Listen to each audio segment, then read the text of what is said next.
বন্দ্যোপাধ্যায়, মমতা বন্দ্যোপাধ্যায় আবার একটু আলোয় ফেরার চেষ্টা করছেন। বড্ড বিপদে আছেন। দলের মধ্য থেকে বিদ্রোহ হচ্ছে তার ভাইপোকে নিয়ে, তাকে নিয়ে প্রশ্ন উঠছে এবং চারদিক থেকে শেষ পর্যন্ত ঘিরে ফেলা হচ্ছে। বুঝতে পাচ্ছেন কি রাজ্য সরকার, কি কেন্দ্রীয় সরকার। শান্তনু সিনহা বিশ্বাস, তার স্নেহধন্য, গ্রেফতার হয়ে গেছেন। এর মধ্যেই পোস্টপল ভায়োলেন্স নিয়ে সরাসরি চলে গিয়েছিলেন হাইকোর্টের মধ্যে, 1 নম্বর ঘরে, প্রধান বিচারপতির ঘরে, সেখানে নাকি সওয়াল করতে। এবং তার আগে একদম পুরো কোর্টের ড্রেস পরে, একজন লয়ার, একজন অ্যাডভোকেট যে ড্রেস পরেন সেই ড্রেস পরে তিনি গিয়েছিলেন সওয়াল করতে। কিন্তু জমলো না চিত্রনাট্যটা। উল্টে যেটা হলো সেটা দিয়ে আমি আজকে প্রতিবেদন শুরু করলাম, যে চোর চোর চোর চোর বলে মমতা বন্দ্যোপাধ্যায়কে আওয়াজ দেওয়া হলো। কি দুর্ভাগ্যের, কি লজ্জার বলুন তো। কি ইমেজ তৈরি করেছেন, মানুষ দেখলে চোর বলছে। কারা বলেছেন চোর?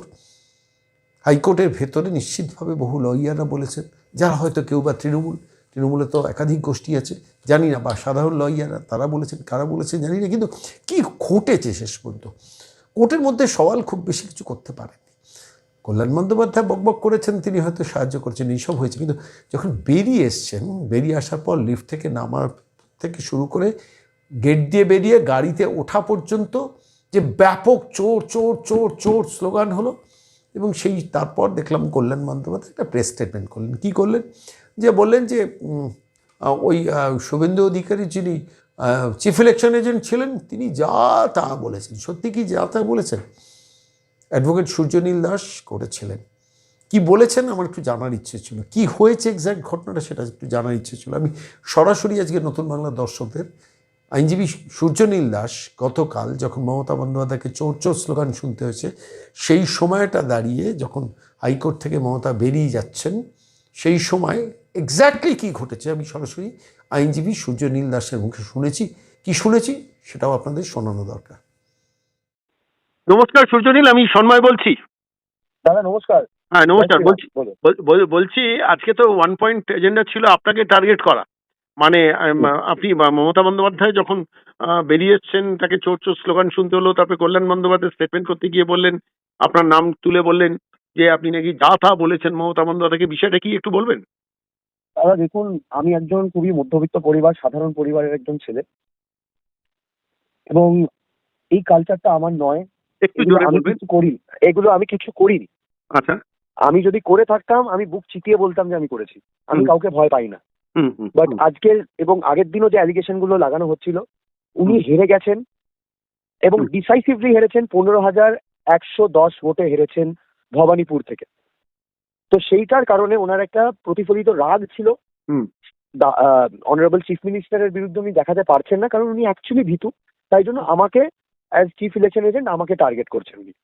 আজকের দিনে যে ঘটনাটা ঘটেছিল সেটার জন্য তৃণমূলেরই একটি গোষ্ঠী দায়ী।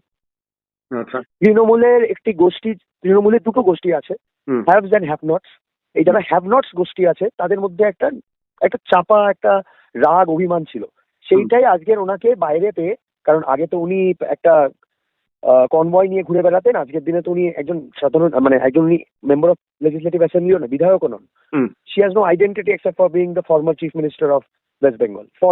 প্রাক্তন, যেরকম অনারেবল আমাদের প্রেজেন্ট অনারেবল চিফ মিনিস্টার বলেছিলেন প্রাক্তন বানিয়ে ছাড়বেন, উনি আজকের দিনে প্রাক্তন। তো সেই রাগটা আজকের দিনে প্রতিফলিত হয়েছিল। ওই তৃণমূলের গোষ্ঠীরাই ওনাকে চোর চোর স্লোগান দেয়, ওনাকে জিহাদি বলে, এরকমও সব করেছিল। তো আমি কোর্টে ছিলাম, আমি আমার মামলার জন্য কোর্টে গেছিলাম। I am litigating advocate. আমার নিজস্ব আমার বাড়ি সংসার চলে আমার অ্যাডভোকেসি দিয়ে। তো সেই কারণে আমি কোর্টে ছিলাম। যখন আমি দেখি যে এরকম একটা ঘটনা ঘটছে, আমার বিজেপি বা আমার সনাতনী কালচার আমাকে বলে যে কোনো মহিলার বিরুদ্ধে বা কোনো মানুষের এগেনস্টে এরকম হেকলিং হওয়া উচিত নয়।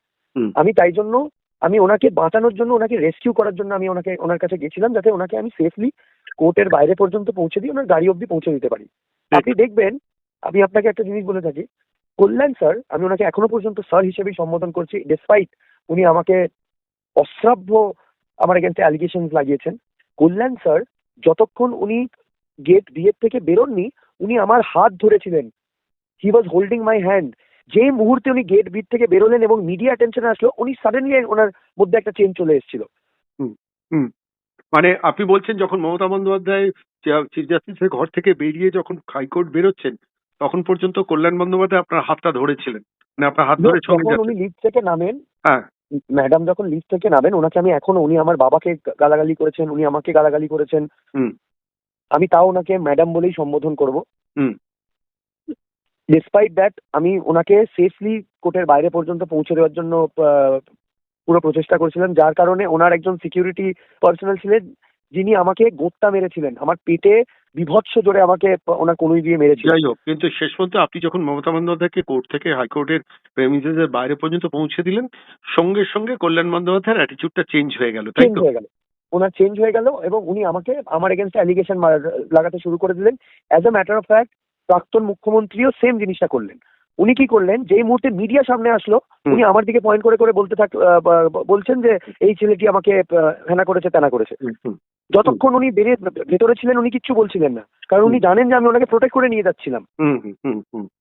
যেই মুহূর্তে মিডিয়া আসলো নাটকটা শুরু হয়ে গেল। মানে ওকে কিন্তু আমি তাও মানে ভবানীপুরের হাটটার জন্য আপনাকেই আইডেন্টিফাই করে দিচ্ছেন যে এই ছেলেরাও রেসপন্সিবল।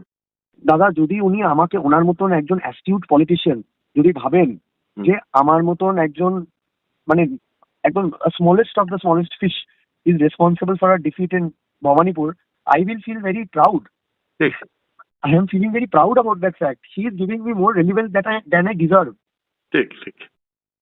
তো আমার স্টান্স আমি আগেও ক্লিয়ার করেছি, আমি তারপরে আমি প্রেস কনফারেন্স করেও আমি আমার স্টান্সটা জানিয়েছিলাম হ্যাঁ, যে এটা আমাদের বিজেপির কালচার নয়, এটা আমার সনাতনের কালচার নয়, ঠিক ঠিক। আমি সেই কালচারে আমি হাঁটি না।